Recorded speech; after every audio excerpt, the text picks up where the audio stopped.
بسم اللہ الرحمن الرحیم۔ السلام علیکم عزیز ہم سفر ساتھیوں۔ کل میں نے ایک میسیج پوسٹ کیا اور اس پہ مجھے بہت مختلف آراء ملیں۔ کچھ میسیجز آئے، کچھ کامنٹس آئے، کچھ نے سراہا، کچھ نے پوچھا یہ کیا شروع کر دیا ہے اور کیا کہتے رہتے ہو اور کیا کرتے رہتے ہو۔ مجھے لگتا ہے کہ ہمیں جب سوچنے کا وقت ملتا ہے تو ہمارا جو اپنی زندگی کا مقصد ہے اس کو سمجھنے کے لیے ایک راستہ جو ہے وہ استوار ہونا شروع ہوتا ہے۔ اور سوچنے کے لیے ڈیفینیٹلی ہمیں خاموش ہونا پڑے گا نا، چپ ہونا پڑے گا، اپنی سوچ کو اپنی ذات پہ مرکوز کرنا پڑے گا کہ میں ہوں کیا۔ اور اس کے لیے خاموشی بہت ضروری ہے۔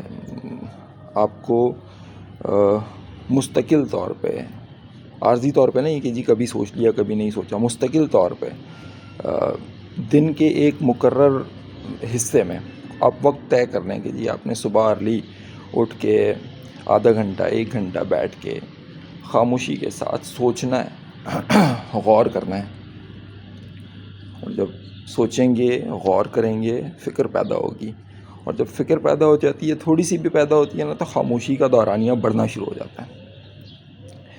اسی بات پہ اور میں پڑھ بھی رہا تھا ابھی تھوڑی دیر پہلے، نبی پاک صلی اللہ علیہ وآلہ وسلم کی ایک حدیث ہے جس کا مفہوم ہے کہ اللہ کے نزدیک پسندیدہ عمل وہ ہے، پسندیدہ نیکی وہ ہے جو مستقل مزاجی کے ساتھ کی جائے، وہ روزانہ کی جائے، چاہے وہ تھوڑی ہی کیوں نہ ہو، مگر ہو مستقل۔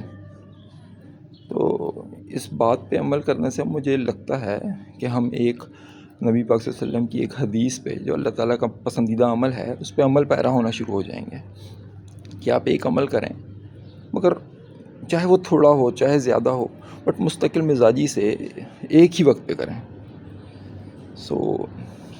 میرا ذاتی خیال ہے، لوگوں کی آراء مختلف ہو سکتی ہیں، مگر ہمیں روزانہ کی بنیاد پہ اپنے لیے وقت نکال کے آدھا گھنٹہ 1 گھنٹہ بیٹھ کے تخیل میں سوچنا چاہیے، غور کرنا چاہیے، خاموش رہنا چاہیے۔